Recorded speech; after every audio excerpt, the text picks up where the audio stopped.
India saw a record 4,529 deaths due to coronavirus in a single day. Every person I speak to is at a loss of words. Every day when I open Facebook or Instagram stories, I'm used to see around 3 to 4 obituaries. These are terrible scenes from India, and they're really showing us all what this virus can do if it takes off.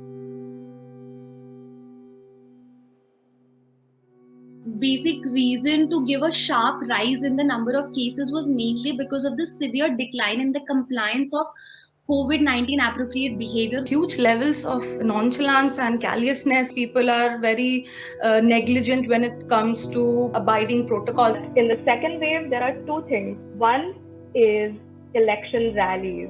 Like bang in the middle of the pandemic, there were these huge election rallies. They bragged about how thousands of people are showing up for their rallies. The second thing is the Kumbh Mela and other religious festivities. Lakhs of people just gathered together in this mass celebration.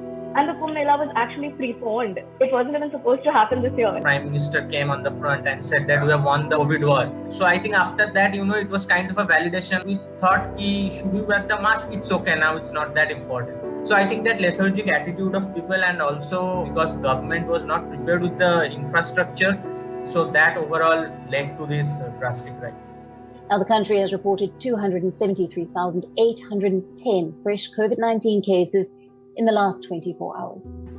They are underreporting it for sure. There is a lot of sensationalism that happens, but at the same time, there is like complete underreportage of things like you mentioned, like the numbers, because I've had friends who are reporting from the ground, like local journalists, and if I were to listen to them, if I were to believe them, then the government has been bluffing it. On one hand, you have lower deaths being recorded, and on the other hand, you have these pictures of cemeteries just overflowing with bodies washed up on the shores of the river Ganga. In the face of that, if you report that here's a low death rate, like that's not true. Like there's something has got to be like amiss here, right? Thousands of Indians have been frantically searching for beds and life-saving oxygen for their sick relatives, even seeking help from social media apps and personal contacts. When the leaders didn't stand up, the entire internet somehow came together to help people, those who really needed the help and who didn't have anywhere else to go. Like, it was so sad. Hospitals are pleading the High Court to get more oxygen, because they know they have people on ventilators and they need the oxygen. So people really looked up to internet to find help, and a lot of the times they did get that help.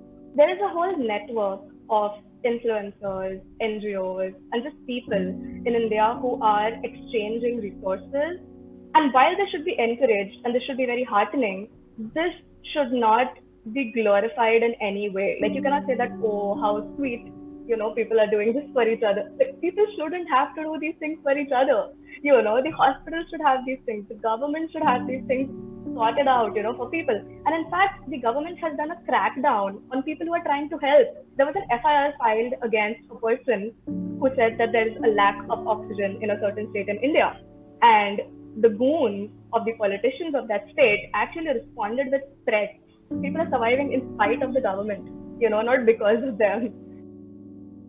I think India reacted and acted really quickly, and we were on our feet when it came to the first wave, like last year.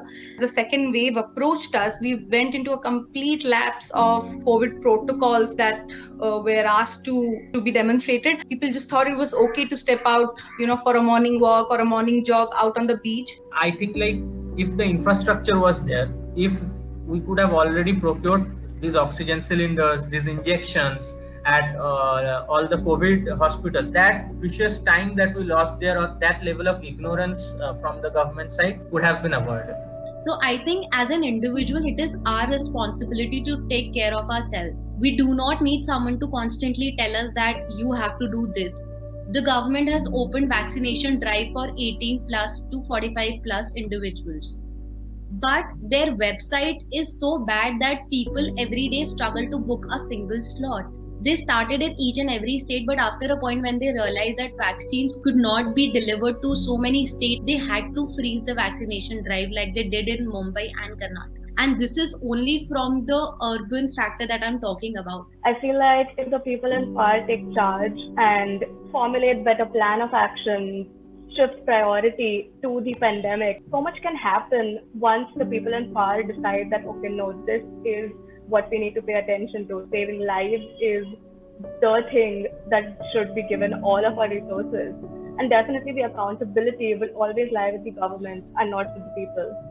On the pandemic front, the daily COVID-19 infections across India have gone below the 300,000 mark, striking a faint note of hope in almost a month fraught with surging COVID numbers and deaths. I don't see it going back to normal anytime soon, but I really wish that things go back to normal where we do not have to actually wear a mask and we can meet people and, see each other and not on these Zoom calls or on Google Meets. It is so sad. Otherwise, you have to convince yourself. You have to somehow tell yourself that things will change for the better, and there are better days ahead. I mean, we have to allow ourselves to simmer in whatever the feelings that we are feeling, but at the same time, cling on to that hope, because at least I believe that it is going to take us ahead.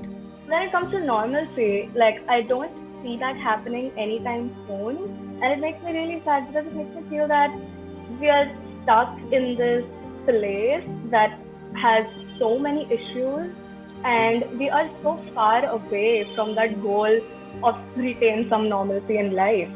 But for now, I definitely think it's going to take a very, very long time, and people should settle in for a much longer struggle against the virus.